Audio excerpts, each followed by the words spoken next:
O'Reilly. You need parts? O'Reilly Auto Parts has parts. Need them fast? We've got fast. No matter what you need, we have thousands of professional parts people doing their part to make sure you have it. Product availability. Just one part that makes O'Reilly stand apart. The professional parts people. O'Reilly Auto Parts. For all you elk hunters out there, chasing turkeys is basically the same thing. I know the reaction you just gave me, but don't knock it till you try it, and don't try it without OnX. The Hunt app will not only help you find new areas on public ground, but I use it to find out landowner info to get permission on private ground that I see birds on as well. OnX Hunt has a special offer for you. Use code CAL to receive 20% off your membership at onxmaps.com/hunt and find more birds this spring. There's nothing like snook hook sets at dawn or catching a tarpon in the moonlight. Find your next fishing trip made easy on fishingbooker.com and experience the magic of the Sunshine State or any other destination on your fishing bucket list. Book a blue water adventure in search of sailfish or go snapper fishing with the kids. With over 6,000 captains and trips to choose from, planning your next one just got a whole lot easier. Download the Fishing Booker app on the Google Play or App Store, or visit them online at fishingbooker.com to book your trip today.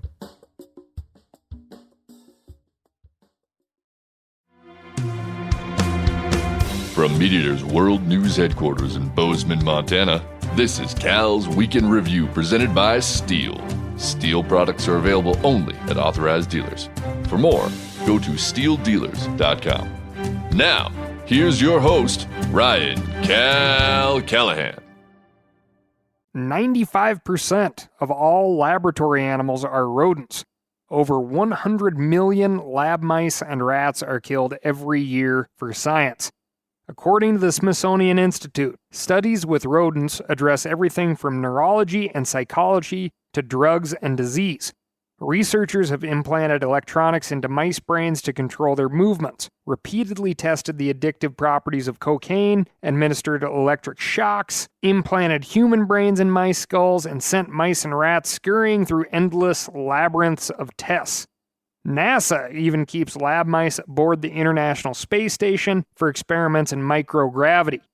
Some results from tests performed on mice have led to incredible success in treating humans, some have not. But did you know that the modern lab mouse is actually descended from a very specific and very weird mouse species called, I kid you not, the fancy mouse? Fancy living, here we come! Wah, wah, wah, wah, wah. Fancy mice were first bred in England in the 17th century by crossing Japanese specimens with common English house mice. This produced docile individuals that could easily be kept as pets, and by the late 1800s, Britishers had started to breed these mice for different traits: silky hair or curly hair, silver coats or spotted coats, and on and on. In 1895, the English National Mouse Club was founded, and the first mouse show, like a dog show but for mice, was held that year. Incidentally, these shows continue to this day. If you're interested, you can join the American Fancy Rat and Mouse Association, or AFRMA, and start showing mice against other breeders. Fancy that. When the modern study of animal genetics got going in the early 20th century, scientists were looking around for an organism to study other than the peas that Gregor Mendel used to demonstrate heredity. The fancy mouse, a docile mammal that people had bred for specific traits for decades, was a natural choice. Fancy mice in the lab were then systematically inbred to give them uniform genomes. That makes lab mice easy to study, but it means they are about as similar to a wild meadow jumping mouse as a house cat is to a tiger. This week, we've got the wild meadow jumping mouse, stream access, archaeology, and animal cruelty. But first I'm going to tell you about my week, and my week was pretty wild. I fished for king salmon and striper on the Sacramento River in California. It was hot, about 110 degrees, but the river temperature on the upper Sac is mitigated by pumping cold water from the bottom of Shasta Dam. Where we fished upstream of Chico, California, temps were just under 53 degrees, whereas river temps about an hour downstream of Chico were a shade under 70 degrees. As we've talked about here before, water in California for farming, drinking, or fish, namely salmon, is a hot topic. You could say it's been on a political warming trend for over 100 years. Currently, lower Sacramento water temps are high enough to not be hospitable to salmon. When I was there, the folks fishing salmon in the saltwater were beating them up pretty good. Additionally, the overall flow of the Sacramento was reduced enough that the city of Sacramento is fighting off saltwater in order to maintain its drinking water supply for its residents. High freshwater flows are typically enough to keep the saltwater closer to the Bay Area. We pulled plugs for kings on a section of river that looked amazing. Not too many people, clear cold water that appeared to be bank full, at least to my untrained eye. There were fish in the system, and we landed 3 ultimately. Put 2 in the box and released a 3rd. We hooked 1 striper up there. Incidentally, we were told that there should not be striper up there. The next day, we went lower on the river, threw on our wetsuits, and dove for striper. The water clarity wasn't bad, but not as good as higher up in the system. The water wasn't quite as cold either, but only by a couple of degrees, and there was life everywhere. Tons of stripers, suckers, pike minnow, bass, sturgeon, these little perch-looking fish, and even some king salmon moving through. Bumping in the sturgeon underwater is pretty exhilarating, pretty fun. It was truthfully really amazing. I put this trip together to get a closer look at some of the interests regarding hunting and fishing on the Sacramento. If you recall, I went duck hunting for a few days in January with a good friend of mine who is a rice farmer in the area. Now I got to look at the king and striper fisheries, and I'm going to share all of this with you on a future episode of Cal in the Field, the video side of this podcast, sometime soon. Remember, let me know what's going on in your neck of the woods by writing in to ASKCAL, that's AskCal, at themeateater.com. Maybe I'll come check out what's happening. Where in the world is Cal? Next up, archaeology update. Swan Point, Alaska, which is located on the north end of the Alaska Range in the Tanana Valley, has been a zone of interest in the archaeological community since 1993, but as happens, a group dug a little deeper and found stone tools and mammoth tusk tools dating back to 14,500 years ago. This discovery makes Swan Point the earliest known site for people in Alaska. Previously, the Dry Creek site held proof of early human activity up to about 11,200 years ago. Aside from that cachet of earliest or first on record brings, there is a technological side to this discovery. A microblade stone tool was discovered at the Swan Point site, which is very similar to those used and originating from Siberia during that time period, meaning that this tech got to Alaska somehow. The question is, was it by the land bridge, aka Beringia? As we have covered, there are 2 competing theories as to how humans arrived in North America. The land bridge, or ice bridge, that connected what is now Alaska to Asia, or did early North Americans travel by boat by way of a kelp forest highway between the 2 continents? 14,000 years ago, a hunter wanting a new hand tool, but tired of that same old design, would have to bump into someone and do some trading. There's only about 2 to 4 million people on the planet at this point, and half the planet is covered in a sheet of ice, but it happened. During the course of that trading, the hard goods would not be the only thing exchanged, but the knowledge of how to reproduce them, like a stone tool sporting a microblade. This process is also trackable, not by barcode, but by tool style, in this case microblade, and material. Certain rocks come from certain places. Over time, these origin points have become identifiable.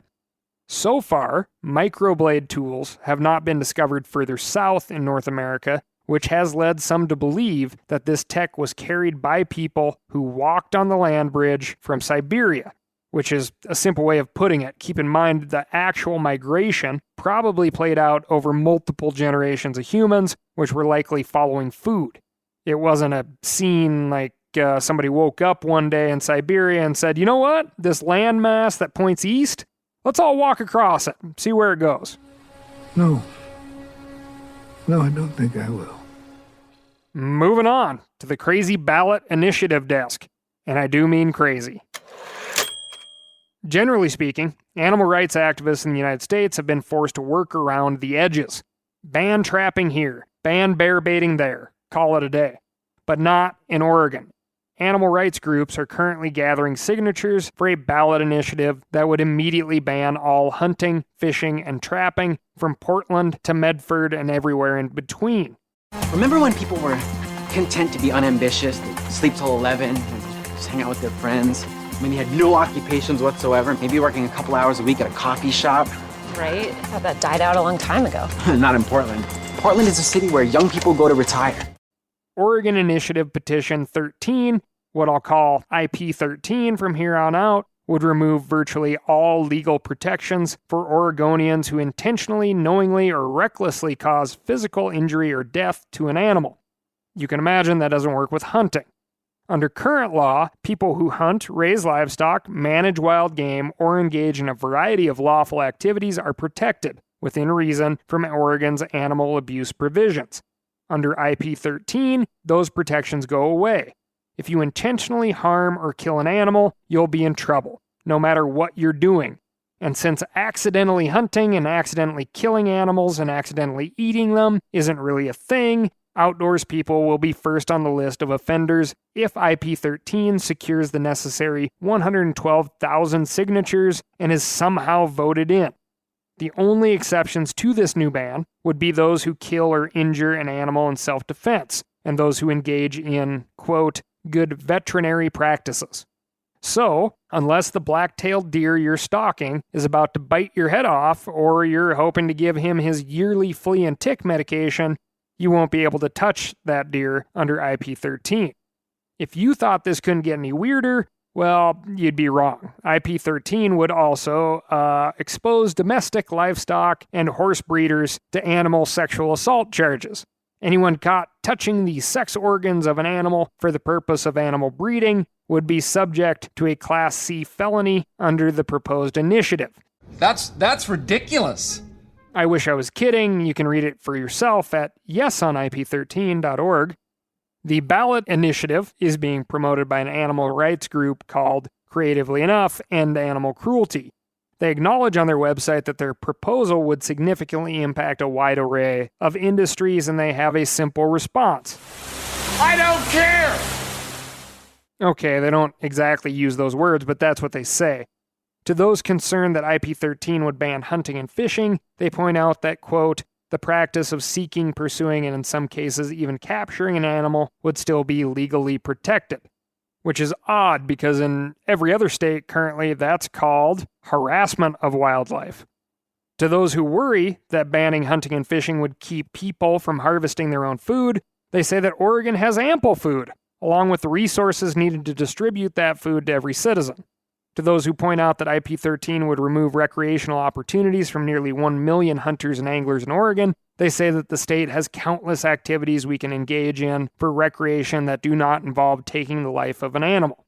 And to those who wonder where conservation funding will come from without hunting and fishing revenues, they say there are a multitude of humane and creative methods for conserving our environment. They don't say what those humane and creative methods are, but they're very optimistic about their odds of success.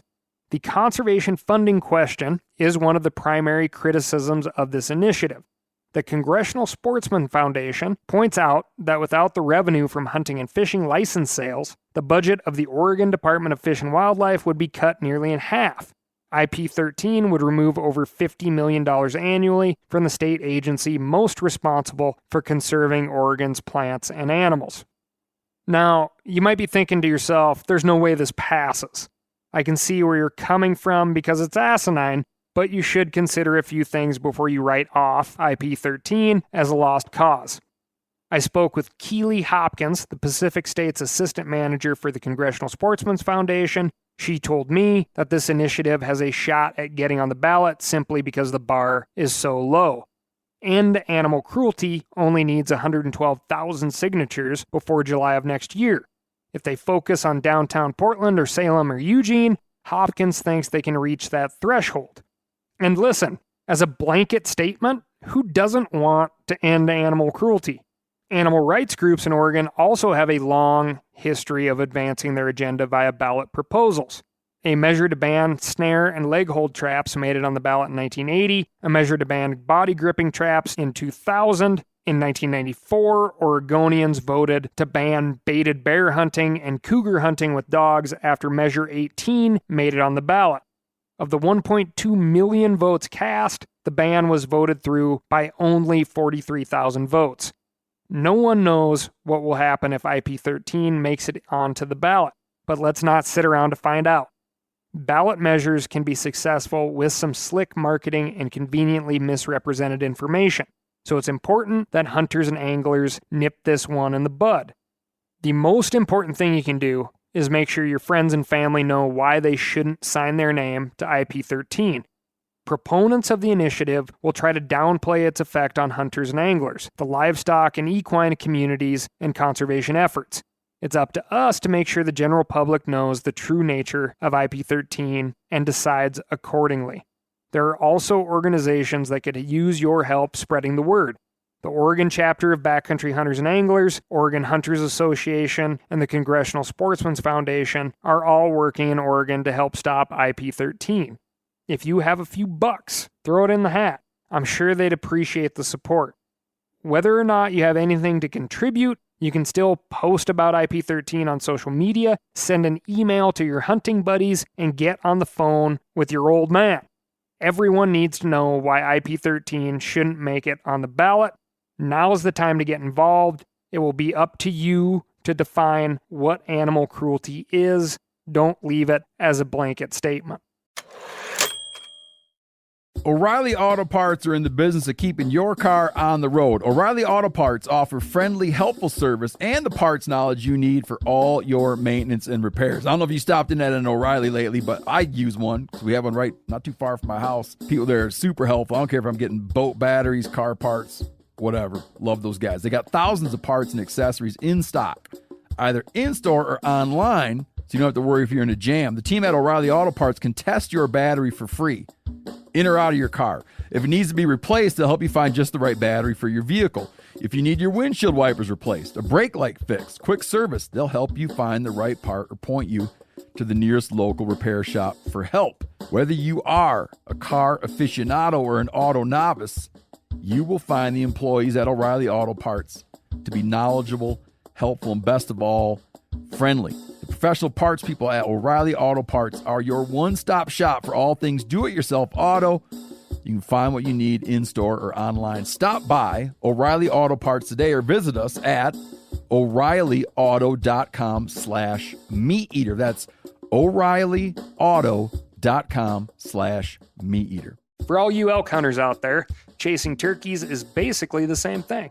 I know the reaction you just gave me, but don't knock it till you try it, and don't try it without OnX. The Hunt app will not only help you find new areas on public ground, but I use it to find out landowner info to get permission on private ground that I see birds on as well. OnX Hunt has a special offer for you. Use code CAL to receive 20% off your membership at onxmaps.com/hunt and find more birds this spring.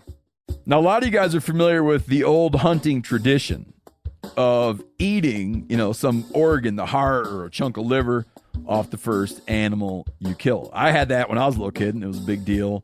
Organ meats were always prized by frontier people who knew the importance of getting a lot of different minerals and nutrients. And as often is the case, those guys were onto something, because organs are among the most nutrient-rich foods on the planet. And you can get the same benefits your ancestors craved via convenient daily capsules from Heart and Soil, made exclusively from regeneratively raised, grass-fed, and finished cattle.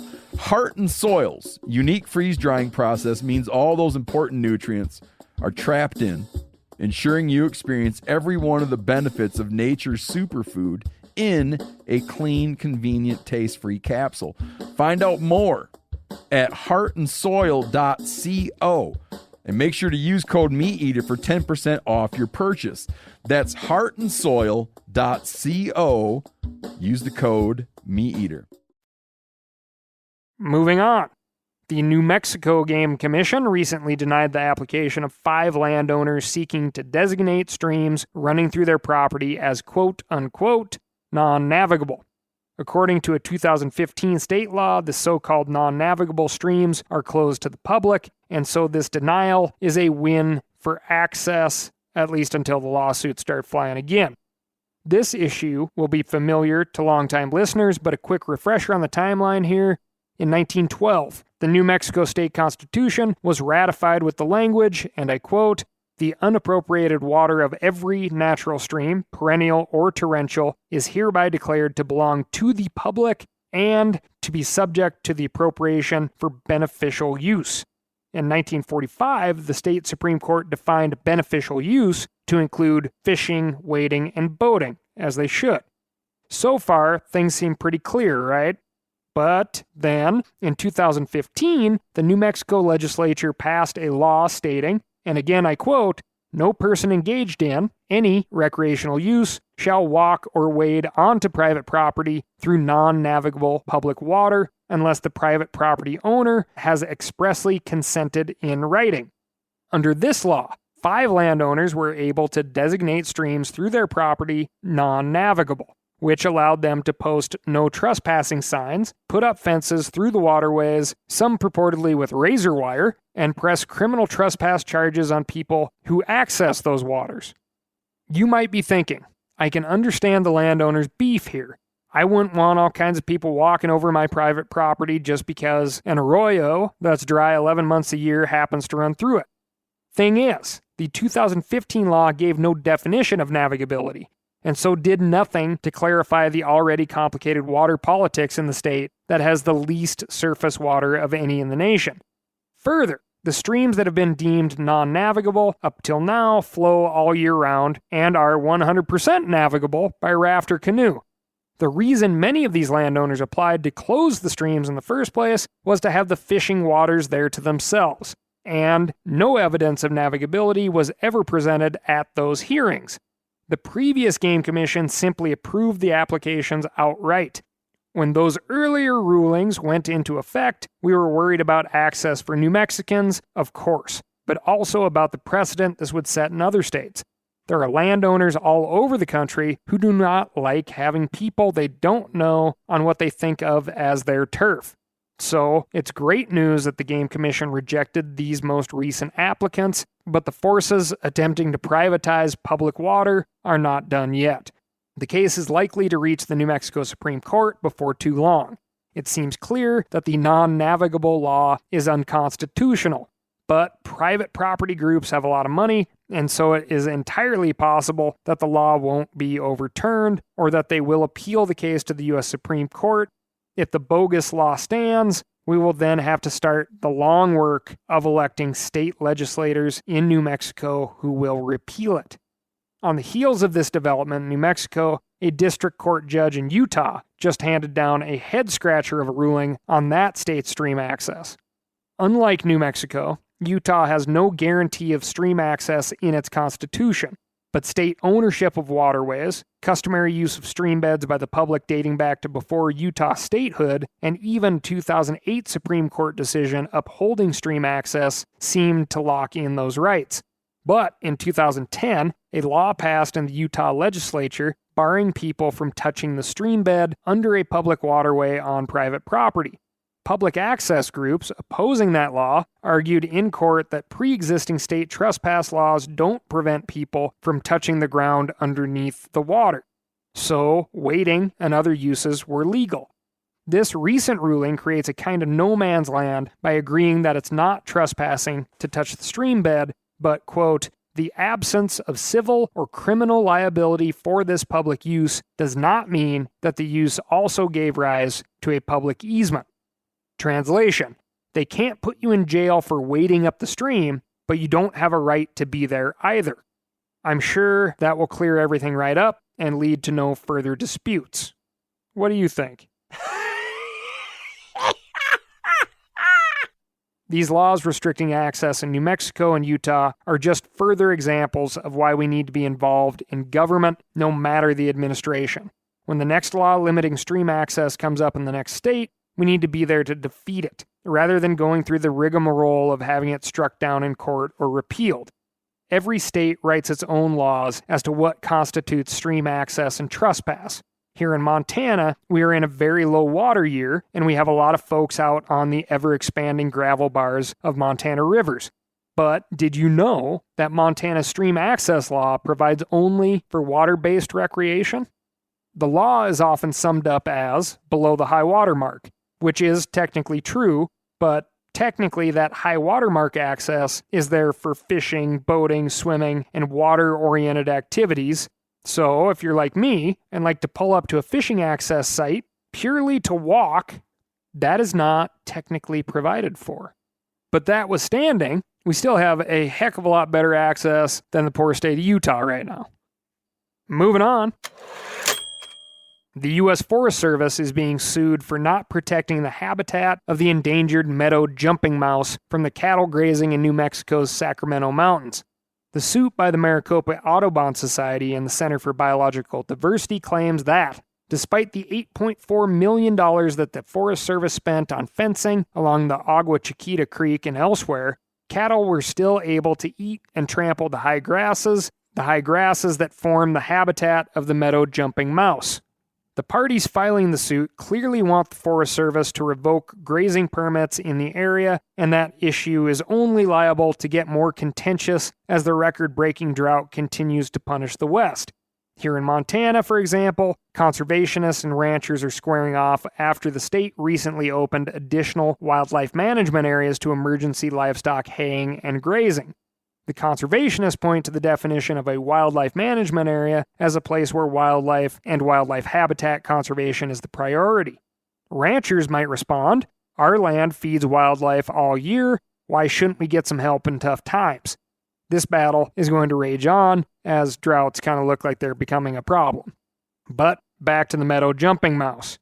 I don't know how exactly to balance the needs of ranchers with the needs of an endangered species. But I do know that the jumping mouse is truly amazing and deserves its place. With a body length around 3 inches, a healthy individual can jump just over 3 feet. The human world record holder for long jump, Mike Powell, hit a distance of 29 feet 4 1/4 inches in 1991, and he stands 6 feet 2 inches tall. If Powell were able to jump proportionately as far as a meadow field mouse, he would have gone over 62 feet. Paris 2024 is on the horizon. Oh, sacre bleu. Now, to get back to my college days, which consisted of getting severely beaten in PlayStation football by a guy who is now a county attorney here in Montana, we need a prevent-defense situation on this type of stuff. We can't wait to address the needs of species, even tiny ones with big hops, until we are in crisis mode. Keeping these animals off the endangered species list, like far off, is what will ultimately keep the grass tall and the cattle fat. That's all I've got for you this week. Thank you so much for listening. Remember, if you're in the mood and have the need for a clean, quiet, electric chainsaw just in time for hunting season, check out SteelDealers.com and find a knowledgeable, awesome steel dealer near you. They'll get you squared away on what you need. I like to keep mine underneath the back seat of the truck. It doesn't stink, and it's ready whenever I need it. And remember, let me know how I'm doing, or let me know what's going on in your neck of the woods by writing in to ASKCAL, that's Ask Cal, at themeateater.com. Thanks again, and I'll talk to you next week.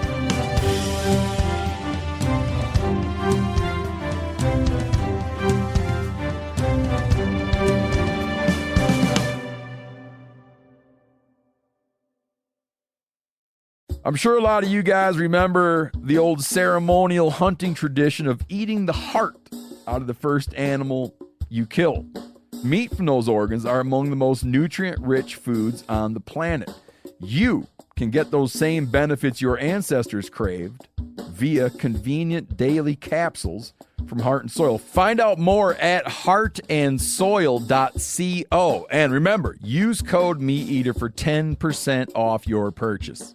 Hey, I just sat down with the owners and operators of Maui Nui Venison. They're on a mission to balance axis deer populations on Maui while giving back to the community and run a totally sustainable operation. For folks like me who want to get your own meat but aren't always successful, you can become a snack subscriber, get some axis deer sticks sent right to your door. Visit MauiNuiVenison.com. That's MAUINUI. venison.com and use promo code CAL for 20% off your first order.